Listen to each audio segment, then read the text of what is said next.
Do you know what it is? There's a reason why there's a hierarchy. Let me put it that way, right? There's a reason why there's a hierarchy. There's a reason why sisters have a wali. Because we're different, right?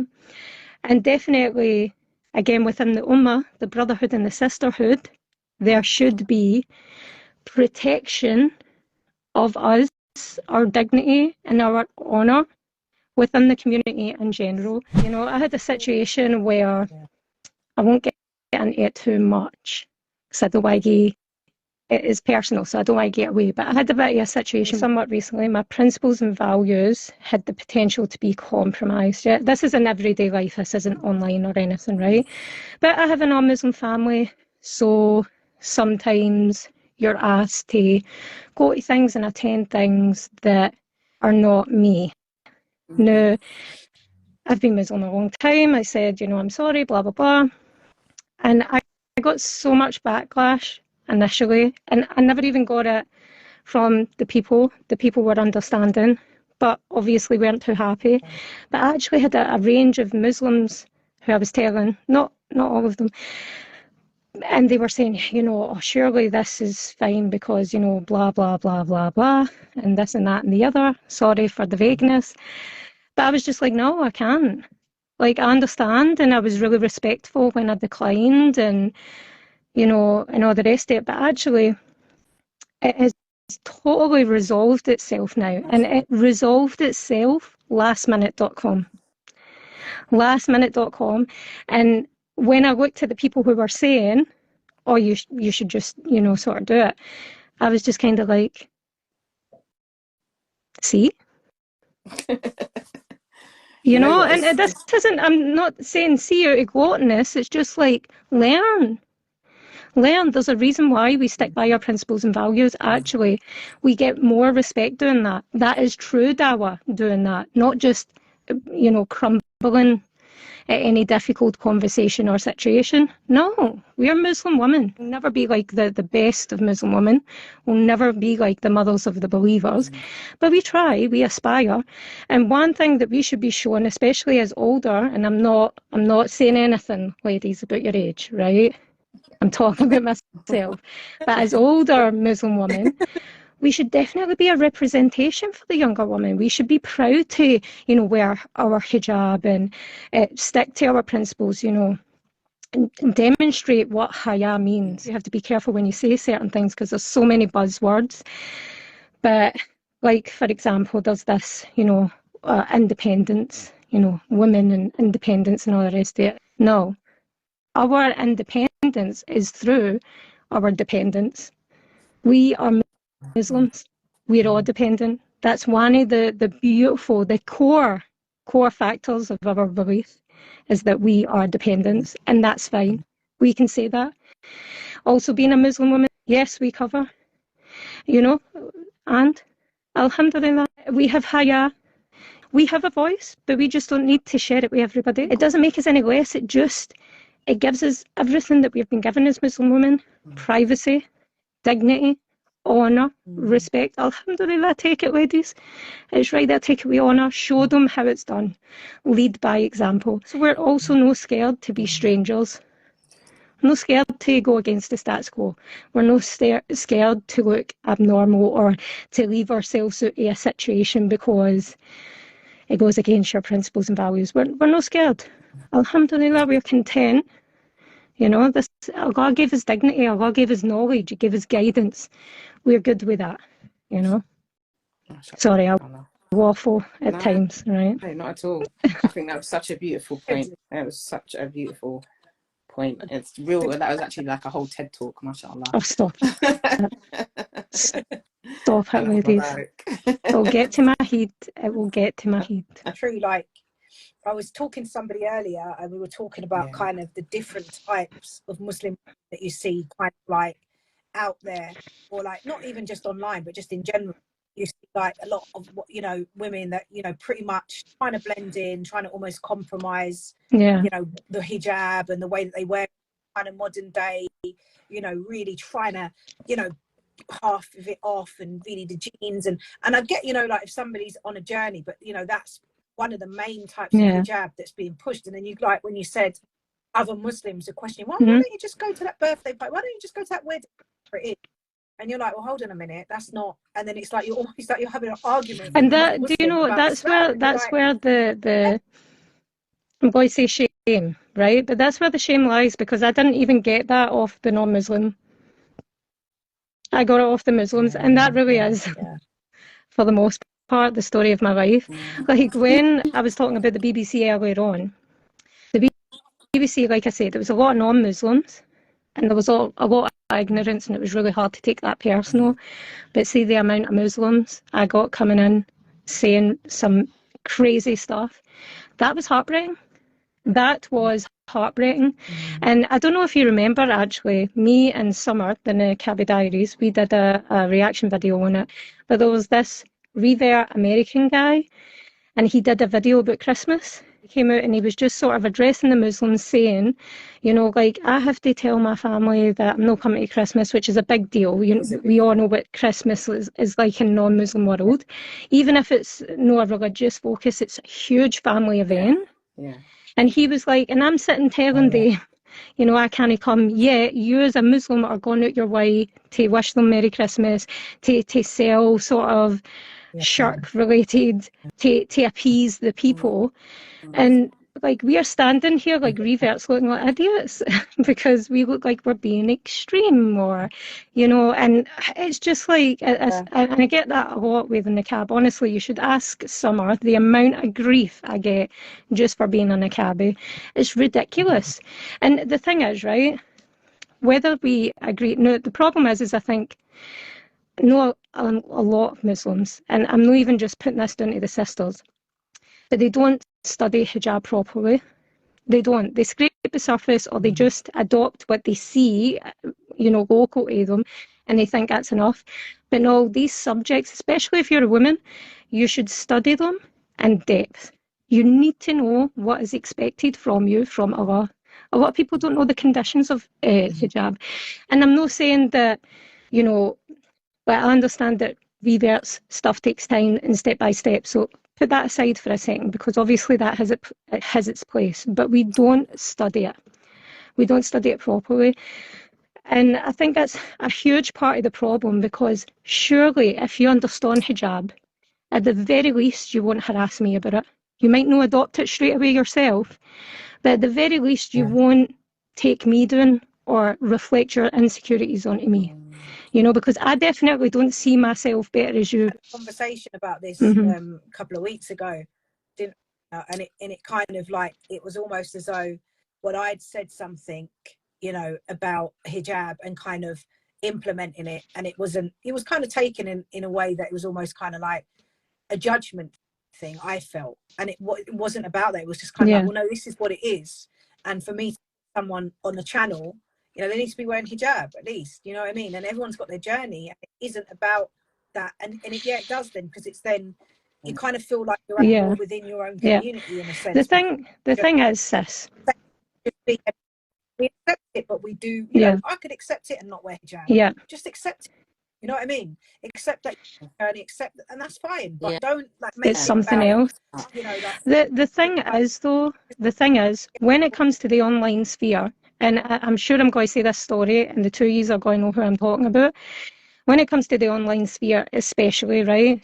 Like I was, you know, just as you said that, I was going to say he's after it, and I don't know if you'll hate me after me saying this, but you'll understand why I'm saying it after I tell you the story.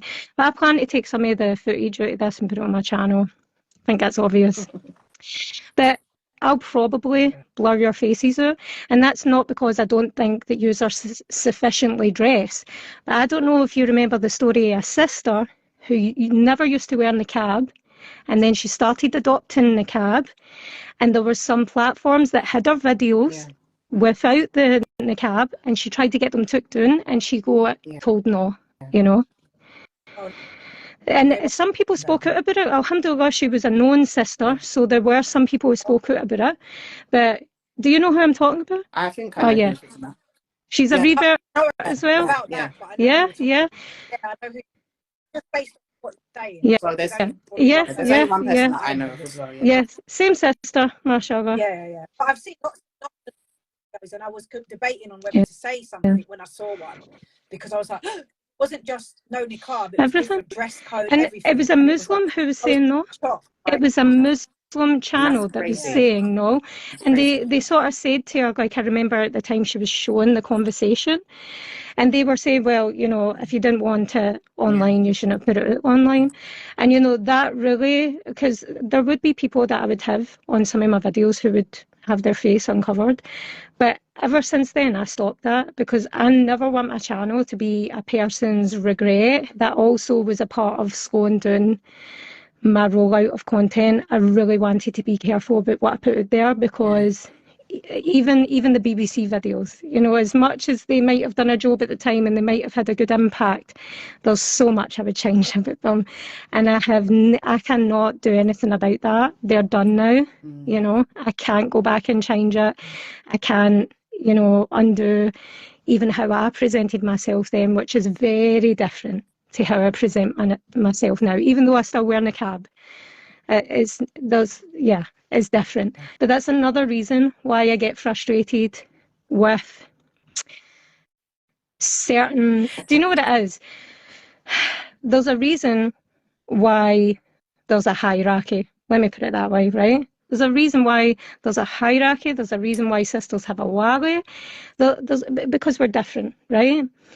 And definitely, again, within the ummah, the brotherhood and the sisterhood, there should be protection of us, our dignity and our honour within the community in general. So again, we're talking about putting something online and not being able to do something about it later, right? And the impact it can have. Like, I remember that sister being totally distressed by that situation. She had pure regret, and I understand, because I've felt it as well, like I said, with the BBC videos. But, you know, there's other people who should be, because they're in leadership positions, should be also being protective of their sisters in that sense as well. And they're not. They're not. You know, they're content with having sisters on their channels that are not at the hijab level yet. They're content with it because it's their choice and they've said they're fine with it and all the rest of it. But you have been in this community longer.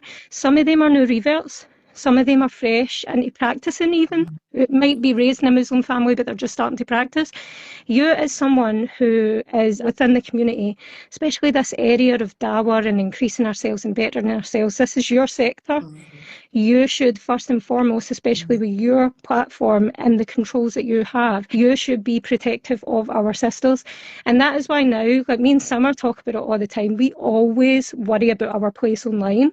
We want it to be good, but we don't want it to be fitna. And, you know, that is huge. We shouldn't take it lightly. We shouldn't just say, oh, we're women and they need to go where they're gays and that's enough. No, definitely they have a responsibility, but we also have to look out for ourselves, because not everybody else is willing to, you know. So, like, when I get asked, what do you think about sisters being online? The minimum sisters should be doing, the bare minimum is full hijab, you know. So what is that? What does it look like? Have you done the study? Look into it. You have to know. You shouldn't be talking about topics that are beneath you, sister. What do you think about, like, talking about... Oh no, sister, even you just saying that, I'm about to have a heart attack. No, listen, that's the thing. No, definitely not. It's not that we don't... Listen, there's no haya in seeking knowledge, and alhamdulillah, Islam covers all areas of life. You know, we know this. We are grateful for it. Alhamdulillah, Allah knows all of us, our nature and our mental health and spiritual health and everything else. Allah's got us covered, but we don't have to be having the conversations on public platforms, even with the same gender. Never mind the opposite.